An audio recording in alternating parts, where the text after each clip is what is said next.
Regarde-moi ça, sérieux. Regarde-moi cet effet, ce fond d'écran minimaliste que je viens de te trouver. Donc attendez, je mets juste le code. Je pleure sur le fond d'écran. Comment c'est bien, tu vois, c'est pas super animé, mais ça va vraiment, c'est vraiment un fond d'écran minimaliste que j'aime bien. Comme vous pouvez le voir vraiment au niveau de l'écran de verrouillage, voilà ce que ça donne, ça bouge un petit peu. Pas trop non plus, on n'a pas super beaucoup d'animation. Vraiment, ça peut être ce fond d'écran qu'il te faut si tu souhaites avoir un environnement assez minimaliste. Regarde-moi ça. Bon, après, j'ai pas mal d'applications. Et dites-vous, il y en a certaines que j'ai virées. Normalement, je devrais avoir que 2 pages.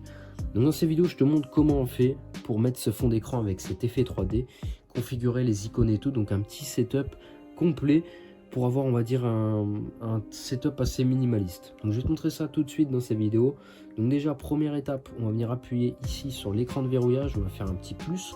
On va venir télécharger le fond d'écran que je vous ai mis en description. Dessus, du coup, vous cliquez, vous l'importez comme ça. On applique directement l'effet 3D. Parce que sans effet 3D, vous voyez, c'est moins cool. Ici, je viens baisser l'heure parce qu'on voit vraiment que l'heure, on peut l'étirer maintenant, mais vraiment un truc de ouf. Mais là, c'est complètement illisible.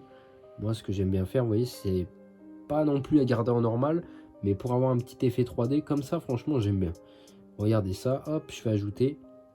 Le plus important, c'est vraiment de personnaliser aussi l'écran d'accueil, d'enlever cet effet de flou qu'on voit qui se met automatiquement à chaque fois. Et là, voilà, vous avez vraiment un fond d'écran qui est vraiment super joli. Donc ici, ce que vous faites plus. Donc ça, c'est bon. Maintenant, on déverrouille le téléphone et là, on va modifier la couleur des icônes. Car si on laisse ça comme ça, depuis que les icônes sont sorties sur iOS, je peux plus garder un téléphone avec les icônes colorées. C'est vraiment trop énorme. À la limite, je peux mettre en sombre, et même en sombre encore, c'est même chaud. Mais je préfère avoir des icônes, vous voyez, teintées comme ça. Comme ça, c'est pas mal aussi, mais je préfère garder pour des fonds d'écran minimalistes comme ça, des setups plutôt transparents ou sombres, même comme ça, c'est bien. Si on regarde bien, après, on peut mettre aussi en clair. En clair, ça donne comme ça, c'est bien. Et ce que j'aime bien faire aussi, c'est mettre ici les icônes, hop, comme ça. J'aime plus avoir le nom des icônes. Ça surcharge trop. Et comme vous pouvez le voir, vraiment, on a vraiment un très beau setup. Là, vraiment, ça reste un très beau fond d'écran. Je zoome un peu pour vous faire la miniature.